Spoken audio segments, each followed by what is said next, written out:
To thank the organizers for the privilege of the floor. I'd also specifically like to thank Dr. Jesse Barinholtz, with whom I work, and who extended me an invitation to participate in this prestigious conference. Today, I'm not specifically going to speak about nanomaterials. We can talk about that another day. But I am going to talk about an emerging area of precision medicine that I think there's a tremendous potential for the use of developing nanomaterials. This involves a new way to think of cancer and involves new ways, we believe, to treat cancer. While I'm going to speak specifically about breast cancer today, I would hope that you would view this as a paradigm which has been explored in some other cancers that we think is probably broadly applicable. So the idea of using bacteria or the influence of bacteria on cancer is not a new one. William Coley from Memorial Sloan Kettering over 100 years ago first expressed an interest on using bacterial products to treat cancer. And I would say in the last several years, there's been a resurgence of interest in the relationship between bacteria and cancer that I will discuss today. So for those who don't know, I'm going to speak about the microbiome, and that signifies an ecological community of microorganisms that share our body. They don't necessarily cause infection, but they can alter physiology. Bacterial cells far outnumber human cells, and this is a belief because of their ability to metabolize and cause inflammation. Other things likely have a great effect on our physiology and the development of disease. And there's a growing body of information on the microbiome based on in the U.S. on the NIH Human Microbiome Project, which has provided a lot of the background for what we are able to do today. So instead of thinking of bacteria as a bad thing or a cause of infection, there's growing belief that there's bacteria in all parts of our body, mostly located in the gastrointestinal tract. But we're also learning it's in many other areas, and as I mentioned before, is having a great effect on physiology. And so we think understanding the relationship of the variety of these bacteria to physiology and disease states has a lot of potential, and the ability to manipulate bacteria and bacterial products may be a window into changing physiology and preventing disease or treating disease. There's been some very interesting work looking using DNA sequencing to define and describe this idea that there are likely microbes in areas of the body that we have traditionally considered to be sterile. And I show you two examples here.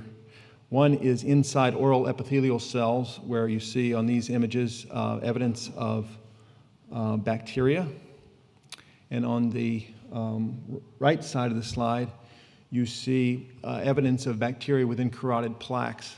And this is a completely new idea. Certainly in medical school, we're not taught that there should be bacteria in these areas, nor are we taught that they should affect physiology in any way, but we believe that they likely do. As I mentioned, microbiome is associated with various disease states, and this has been described for diseases like inflammatory bowel disease, type 2 diabetes, and necrotizing enterocolitis, which is a disease which affects newborn babies. And various patterns of the microbiome have been associated with certain disease states, which again suggests the possibility that you can manipulate these populations of bacteria and alter the presence of disease. So there have been described proposed links between the microbiome and cancer, and that's through either the induction of inflammation, which was mentioned in one of the plenary sessions yesterday. Also, there's the possibility of forming genotoxins, which can damage cells.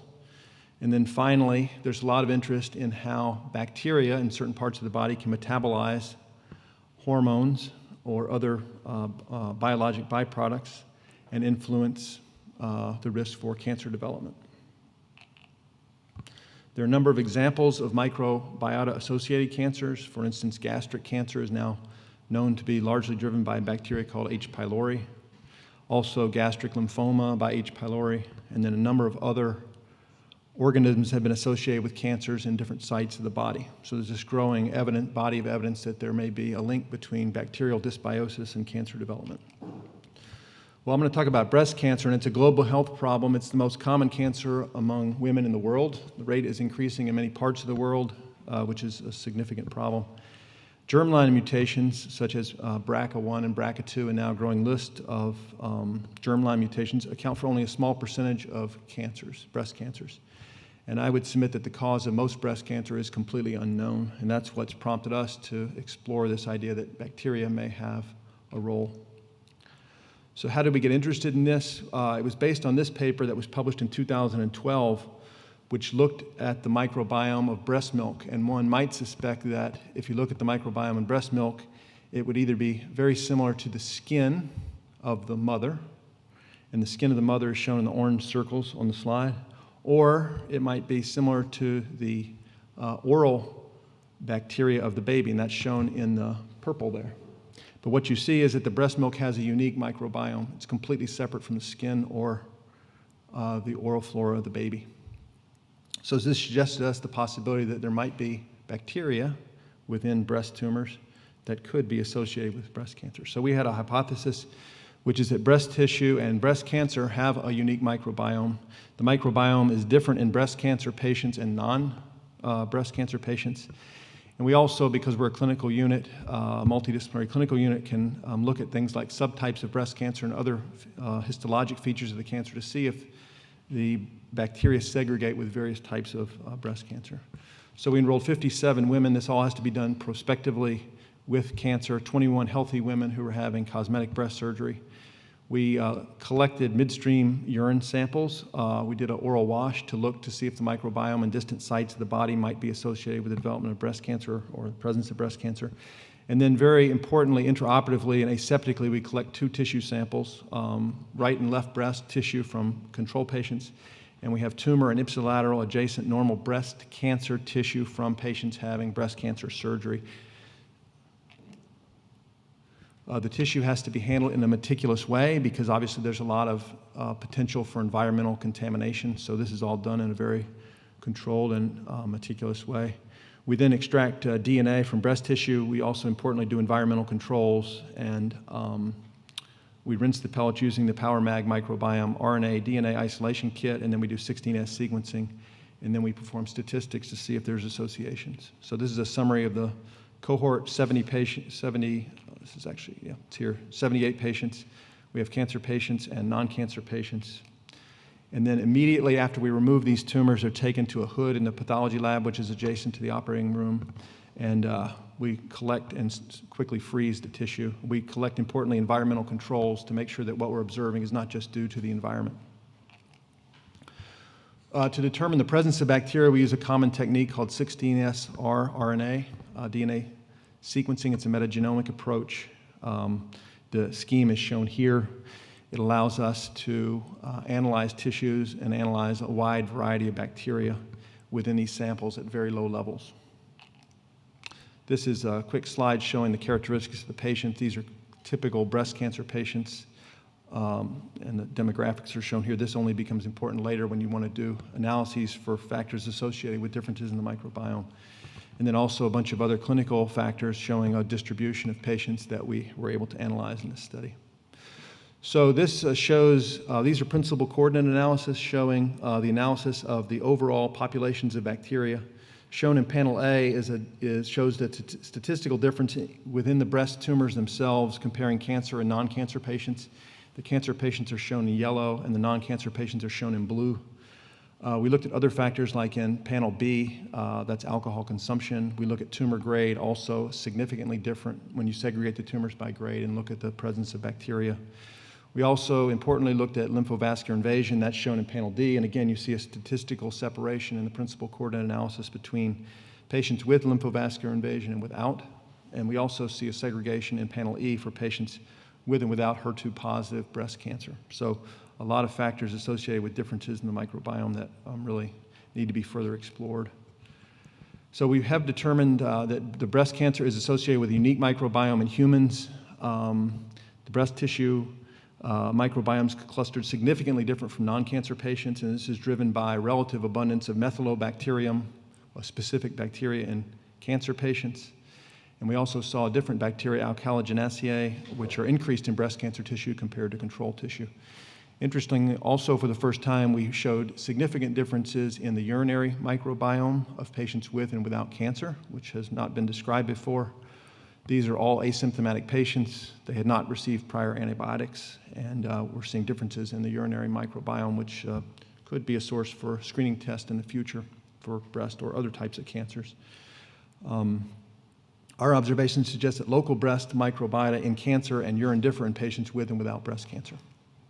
This is a schematic showing differences and shows you that the methylobacterium shown on the panel A is decreased in tumor patients compared to non-cancer patients, and you also see in panel B an increase in alkalogen which is increased in breast cancer patients. This is a plot which looks at the distribution, a striking distribution, and differences in the urinary microbiome of patients with and without cancer. You see on the left side the patients with cancer, either peri or postmenopausal or premenopausal, and you compare that to the patients on the right side and the non-cancer who are peri and postmenopausal, and you see strikingly significant differences there. So in conclusion, we think that breast tissue and breast cancer are significantly different compared to environmental controls, so we think there is a unique microbiome. It's different in cancer patients and non-cancer patients. We think specific subtypes of breast cancer segregate with the microbiome, and certainly we found for the first time that urine has an increase in gram-positive bacteria, which is really still unexplained. So we're not the only study to look at this. We think ours is the most carefully done and best study, and I'll explain why. But these are the other 4 or 5 studies which have looked at the microbiome in breast tissue of patients with breast cancer. Most of these studies suffered from 2 problems, one of which is they tried to use paraffin-embedded tissue, which was not specifically collected for the purposes of analyzing the microbiome, which could introduce a serious source of contamination. And most of these studies have not looked at the tumor tissue itself. They've looked at surrounding breast tissue. So this is an area in evolution, but one, again, I think you should be aware of. So what are the opportunities for exploiting intratumoral microbiome? We're beginning to ask questions, does intratumoral bacteria cause or promote breast cancer growth or spread? And then a more intriguing question that we're starting to work on is, are intratumoral bacteria associated with chemotherapy resistance? And let me just mention that briefly at the end. There's this recent paper published from a multidisciplinary group led by the group at the Weizmann Institute, published in Science, which looked at patients with pancreatic cancer. And in this paper, they describe a microbiome within pancreatic cancer. They then also describe treating the tumors with antibiotics, and they show that the use of antibiotics can break resistance of the tumor to gemcitabine. And they postulate that the effect is that the bacteria that are present within the tumor have chemistry which can inactivate gemcitabine and make it ineffective. So we're now working on this idea, can you destroy intratumoral bacteria and make our traditional treatments more effective? And this is an area where, again, I think nanomedicine has a real role. This is a thank you to our entire large group, which has made all this work possible. Thank you.